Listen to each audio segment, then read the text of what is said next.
Hello বন্ধুরা, welcome back to my channel Manisha's blog. Alipurduar জেলা ছোট্ট একটা গ্রাম থেকে আমি মনীষা তোমাদের সবাইকে অনেক স্বাগত ভালোবাসা জানিয়ে আজকের ভিডিওটি শুরু করছি। সকাল সকাল উঠে কোনো কাজই করা হয়নি, অনেকটা বেলা হয়ে গেছে। আর বাইরের ওয়েদারটা একটু দেখো, এত বাজে ওয়েদার, মানে এত গরম, মানে বিশ্বাস করো থাকা যাচ্ছে না। তো যাই হোক, কিচ্ছু করার নেই। এখন চলো স্নান করে চলে এসেছি রান্নাঘরে আমার ডিউটিটা করতে। এদিকে চা বসিয়ে দিয়েছি আর এদিকে আটাগুলো ছেঁকে নিচ্ছি, মানে টেকে নিচ্ছি। তো খাবারটা বানানো যাক। এবার খাবার বানানো হয়ে গেছে, খাবার খেতেও চলে এসেছে। আর এটা কলা হলো আমাদের গাছের মালভোগ কলা, আর অনেকগুলোই হয়েছে, বেশ মোটা মোটা। আর কালারটা একটু দেখো, এরকম কিন্তু দোকানে পাওয়া যায় না, দোকানে কিন্তু কার্বাইড দিয়ে পাকানো হয়। আর এদিকে দেখো, এদিকে যে কলাগুলো দেখছো, বাড়ির পাকা কলাগুলো, এগুলো কিন্তু যেমন টেস্ট আর তেমনি দেখতে, তাই না? একটু লোভ চলে আসে। আর আমাদের বাড়িতে কিন্তু সবাই কলা খায়, মানে পছন্দ করে। আমার ছেলে তো ভীষণ পরিমাণে কলা পছন্দ করে। ওকে আবার পুরোটা ছুলে দিলে হয় না, অল্প অল্প করে ছুলে দিতে হয়। মানে ও এখন থেকেই আর কি, ওর একটু নকশা আর কি, গোটা ছুলে দিলে হবে না।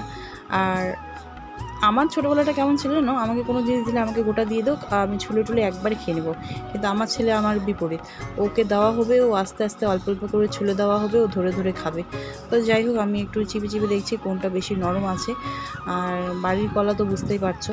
তো এখন খাওয়া দাওয়াটা শুরু করব। আর এদিকে সবার খাওয়া প্রায় হয়ে গেছে। আর রুটি কলা দুধ দিয়ে আজকে খাওয়া হবে। আর রুটি কলা দুধ দিয়ে কিন্তু আমার ভীষণ ভালো লাগে খেতে।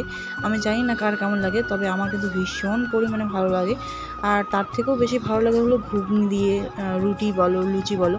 লুচিটা যেহেতু বেশি খাই না, কারণ দেখতেই পাচ্ছ পুরো গাল মুখ টুক সব ফুলে গেছে আমার, একদম কি বলবো। আর তো অনেকটাই কমাতে হবে ভাবছি এবার থেকে আর কি, ডায়েট কন্ট্রোল করবো। ডায়েট কন্ট্রোল না করলেও আর কি এক্সারসাইজ থেকে শুরু করে খাওয়া দাওয়ার একটু পরিমাণটা আর কি কমিয়ে দেবো। কারণ ব্যাপার হলো এটা, আমার এখন এত পরিমাণে খিদে পায় বলার মতো না। এখন যদি খাই, আমার 2 ঘন্টা পরে আবার খিদে পেয়ে যাবে, এরকম একটা অবস্থা।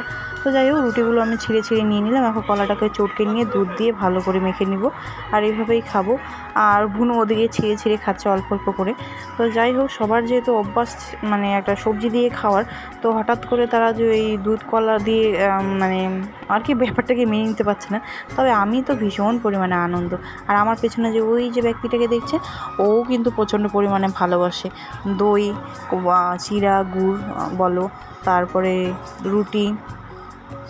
আর এদিকে দেখো, বাড়ির থেকে আমাদের পুরনো বাড়ির একটা ছোট্ট গাছ আছে, লিচি গাছ, আর এখান থেকে লিচি পেড়ে নিয়ে এসছে। আর লিচিগুলো কিন্তু অনেকগুলোই। আর এই লিচিটা কি জানো, এই লিচিটা না মানে শ্বাসটা হলো মানে পাতলা, আর বীজটা মোটা, খোসাটা মোটা এরকম। তো খেতেও কিন্তু মিষ্টি আছে। এদিকে দেখো আমার যা আমাকে দেখিয়ে দিচ্ছে, আর ও প্রচুর পরিমাণে আমার বদনাম করছে আর কি। তো যাই হোক, সেটা আমি স্কিপ করে দিলাম। আর এদিকে কলাগুলো আরেকবার দেখিয়ে দিচ্ছে। মানে আমার বাড়িতে ক্যামেরাম্যান বলতে, মানে রান্নার সময় আমি শুধু একা ক্যামেরাম্যান হয়ে যাই, তবে বাকি টাইমগুলোতে মানে আমার বদনাম ছড়ানোর সময় অনেক ধরনের ক্যামেরাম্যান চলে আসে। তো দেখো, গিয়েছিলাম একটু বাজারে গিয়ে যাওয়াতে আর কি তোমাদের সাথে কোনো কিছু শেয়ার করতে পারিনি, কারণ দরকারে গিয়েছিলাম আসছিলাম। আর এদিকে হলো বিরিয়ানি নিয়ে এসেছি, আজকে রাতে খাবো বিরিয়ানি। কারো খুব মানে ইচ্ছে করছিল বিরিয়ানি খেতে। আমরা কিন্তু আবার কলকাতা হাজি বিরিয়ানি প্রচণ্ড পরিমাণে ভালো লাগে, তো সেখান থেকেই এনেছি। তবে আজকে না খাওয়ার পরে অতটাও ভালো লাগেনি।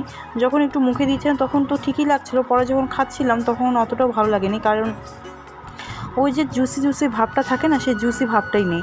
তো যাই হোক, এদিকে দেখো প্লেটিং করে নিয়েছি, সবাই তো খাওয়া দাওয়াও শুরু করে দিয়েছে, দেখতেই পাচ্ছ।